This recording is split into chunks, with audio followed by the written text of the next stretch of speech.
Reflection of the sun. Where's my dot? There it is. 2 dots. I assume you see them on the screen if I see them.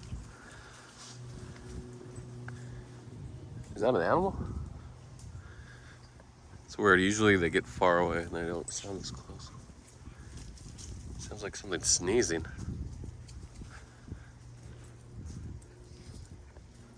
It's weird.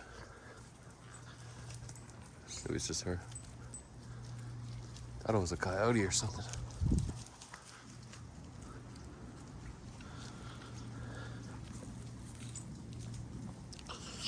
Yeah, luckily there aren't bears here.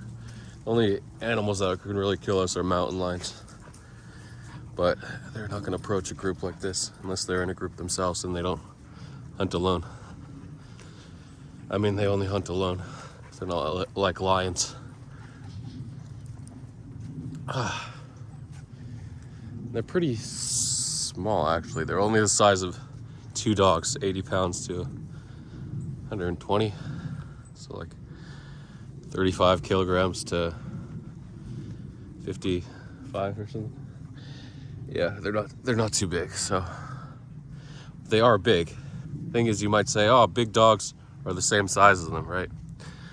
But no, they're athletic like cats. So imagine a cat with 10 times the size, and that wants to kill you. So big difference.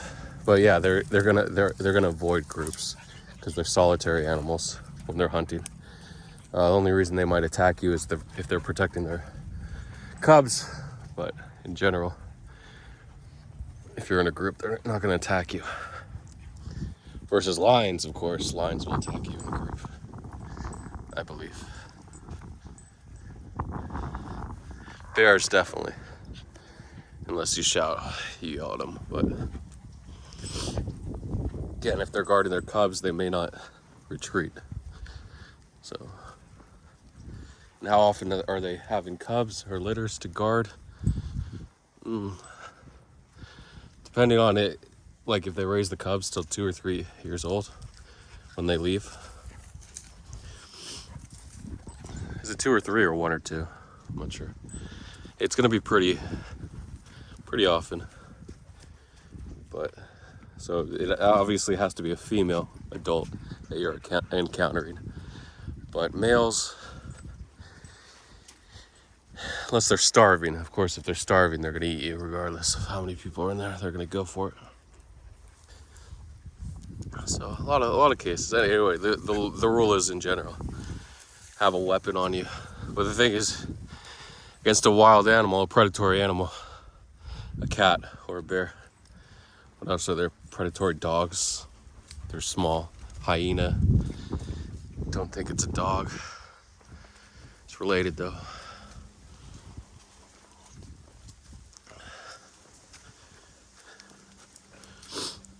Yeah, so you want a thick caliber bullet, at least 40 millimeter, of course. But anyway, so thick bullets are good.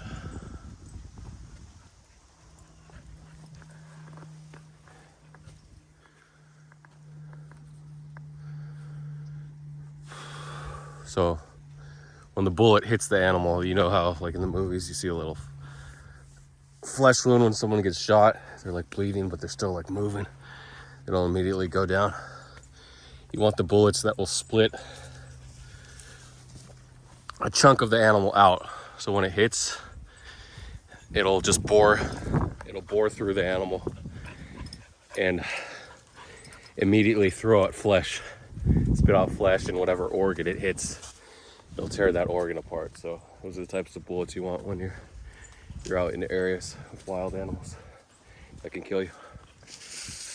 Oh, thought it was a snake. Still have a little PTSD on the snake. But we're in the months right now, November through March. These 4 months, I know I said 5 months. I tried to cheat a little bit. It's really just 4 months where it's gonna be rare to encounter snakes. But I did encounter a juvenile rattlesnake in February. It was raining. I think its hole its den got flooded and it was forced to evacuate through the rain. So in those cases, when it's raining, you may see animals that you don't normally see during that time. Snakes actually ruminate, which means their activity slows down, but not to the level of hibernation like bears and frogs, whatever. But they can still come out if they're disturbed by the rain or whatever. But bears, extremely hard to wake them. Usually just a wild animal, another bear entering their den is going to awaken them. Like black bears, a grizzly bear might enter their den, usually early in the season or later on at the end of the winter season. Because some animals, it's not like, oh, first day of spring, let me wake up, like in the movies or the cartoons. No, they all wake up at various times closer as the weather starts to warm. So, anyway.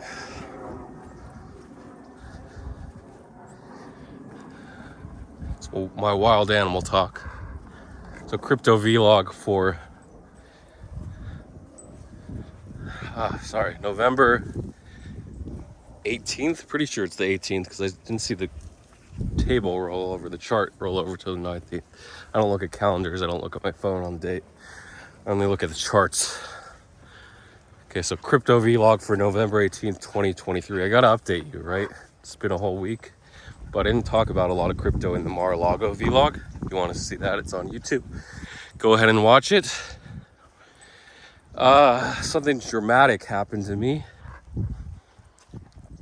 I did lose all of my USDT, which I had supplied for margin. Basically all the savings I have. I do have various NFTs and coins totaling 100K, maybe 150K if I'm lucky, but I haven't touched those in a year or two, so it's basically my savings. But I did lose $150,000 in margin.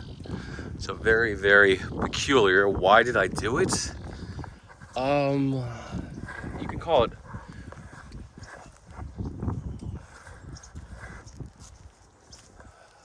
what's the word? Forgot the word. Why? So you can watch me for a few seconds while I think of the word. It's actually, I'm going through different words, so I don't have the exact word.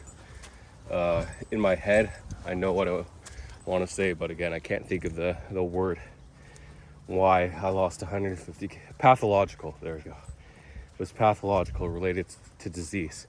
I was thinking like epidemiology, but no pathology. So pathological. So you think like pathological liars means you have the disease of lying. So this is a disease of bad trading that I have. A pathological disease as a bad trading. So I like to talk about how to overcome that. But even if you're an addict, you know how to overcome your addiction, but your inner strength doesn't allow you to. So addicts are allowed to talk about their addiction, but they're not necessarily going to overcome that disease. So my trading disease, I cannot overcome it. And specifically, it's if I believe a coin is going to a certain price, I will not take profits despite the coin or play deviating from that price. So if the market turns sour, if Bitcoin tops at 38K, then it went down to 34.8, and then or 37.8, and then 34.8, and then 37.8, and then 38 again. We had like crazy volatility. This is generally the end. People don't care.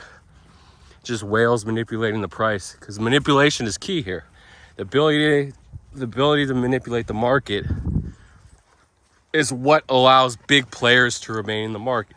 If big players, whales, mega whales, exchange operators, whatever you want to call them, if they're not allowed to manipulate the market, either due to regulations or they don't have the available funds to push the price of Bitcoin or ETH or AVAX, whatever, then they're going to stay out of the market. And when they get out of the market, and it's chaos. So whales and market makers and exchange operators, who else? Coin creators that have all the liquidity for a coin. They provide this sort of stability, expected moves. And then when they exit, kind of like when Bitcoin hit 38K, and then we went down to 34.8 and then back up to, looked like we were dead. And then we bounced to, we had the ETF delay, or the ETF news was due, and we had front running because the Ethereum futures was delayed. I forgot which one, Grayscale. The SEC delayed Grayscale, I think, on Thursday. So because of that delay, we knew, okay, the Bitcoin delay that we're expecting by Friday, that I talked about in Monday's vlog on Mar-a-Lago, is coming. And then we saw the price all of a sudden shoot from 36 all the way to 37.2 or 37.4, and there's no delay. They're like what's going on? And people couldn't load the site. It was speeding DDoS. They're like, surely there's a leak. Surely the Bitcoin ETF was approved. But no, it's just manipulation. Liquidity is drying up. Big players are exiting. Of course, the exchange operators still want you to participate, so they're going to try to hold the price as long as possible of Bitcoin, because when Bitcoin tanks, people exit. It's just how it goes. Most of whales holdings are in Bitcoin and Ethereum. When those drop, they're not going to want to play alts when they're losing money. Only the bottom of the barrel or mid-tier gamblers are going to continue to remain in the market when it turns sour. So that's the point. And even whales, they shift to meme coins after Bitcoin's at its top. That's why we had such a crazy weekend. I'll talk about with meme coins. Not too crazy, but usually you have one or two new plays where you can just go into and see what happens.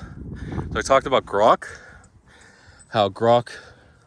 Oh, sorry, I'll finish the ETF discussion. So actually we got the delay in price done from 37.3K to 36.7K. So about a 1.7% move. But I hesitated. I was actually waiting for the news. I got it because I'm holding a tree NFT, and I'm like, does the market even care about the delay? What's going on? Is there going to be an acceptance? So the Hashdex delay, I waited like 5 seconds for the price to move. I'm like, okay, why is there 10 seconds? Why is it not moving? 37.3, okay, 37.2. All right, it's starting to move, let me short. And somehow I shorted the 1.8 million, and somehow it opened the short at 36.9 just because I waited like 2 seconds. I don't get it. From the time I pressed, that's why it's so crazy. So that's the difference. So I ended up closing for a small loss. I lost $4,800 on the position, $1,200 in fees. Of course, if I'm XC, that's going to be like 20%. The fees are going to be 20%. They actually doubled from 0.01 to 0.02, the cheapest fee, because it's the scammiest exchange still around. No, there are scammier exchanges. Speaking of Woo withdrawals went down, so caused the price of Woo to go from 25 to about 22.5 cents. So what is that, a 10% drop? So if you're around to hear that news, these are free trades. If you're patient enough and want to throw a couple $100,000 in, make 10,000 or 20,000, go ahead. That's why news trading is so advantageous. It sucks that every person that has that I've asked for help hasn't helped me. I mean, there are people that helped me with a couple thousand, gave me a couple plays, but actually setting up copy trading for a profitable 80-90% news trader, that's the most desirable ability to have if you can copy trade. Karen was copy trading some news traders for a little bit. Not sure if she still is, but like Karen's botting ability. Karen actually doesn't code, but works with coders, by the way. But just the brain kind of like the GCR brain, where they're not coders, but they work with coders. I mean, you can be a great coder and still be an executive, but it seems like to be a mastermind, you have to have someone working with you. Actually, also KT, crypto trader, isn't a coder either. Knows a bit of code, but has a dev working under him. So you always want a dev working under you. Even if you're a dev yourself, you want to hire a dev, full-time dev, to do the dirty work. Someone that's okay making $25 an hour or however much, plus commissions 10% on whatever your winnings, because they're okay not risking. They don't like the volatility, even though it's volatility up.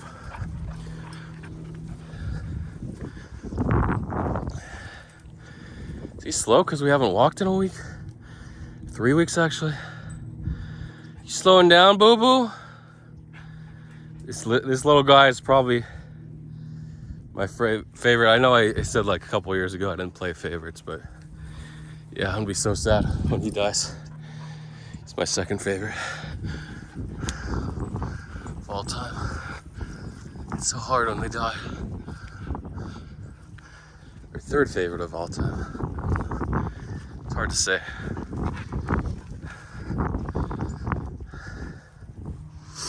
Yeah, sorry, I was just thinking about his death. It's so sad. You think about, your animals are gonna die.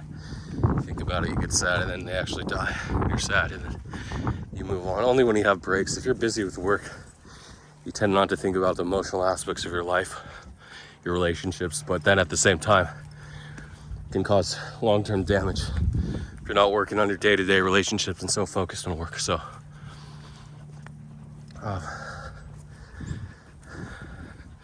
yeah, just because I hesitated for 5 seconds, there's a difference between making the 25,000, realistically I would have made like 15, and losing 5,000, 6,000. It's so crazy. So Grok actually bounced from 414. It's the price on. Stickies are still out, even in the winter time. It's so stupid. Hopefully they'll go away in a little bit. From 414, 0414, I'm not sure about the decimals, to 778 on MEXC at least. Kind of similar price if you check Dex Screener on Uniswap Dex. So feels like it's still on my toe.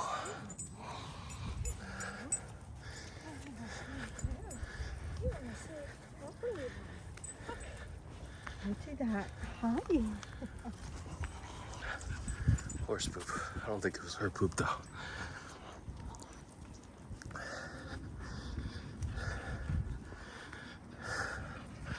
There's second part as I approach the hill. Do a 2-part Sunday vlog. BSV.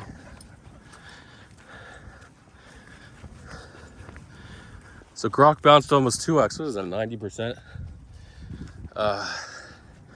It's hard with the rounding, but 6, so 8. So 828 would be 90, and then 4. I think like 85, 5-ish. So, maybe 88, something like that. Oh yeah, really impressive bounce on Grok. The sad part is I didn't see it, so I'll talk about something briefly. I think I'll save it for part 2. I'll go into Grok and volatility.